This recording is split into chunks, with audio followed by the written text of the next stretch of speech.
Good morning, everyone. My name is Tony Holowitz. Thank you so very much for being here. In this tutorial, I want to talk to you about managing your account in Act Premium Cloud.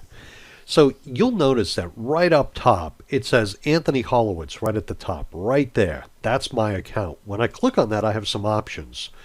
I can work with user management, my account, or I can even log off. I'm going to come here to my account.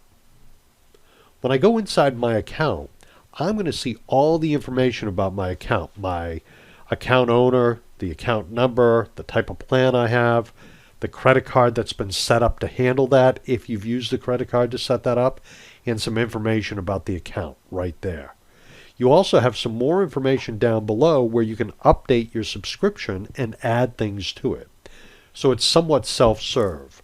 Another thing about this area is if you want to get technical support, you can come over and click on support here. I'm going to address that in another tutorial, but that's one way you can get support.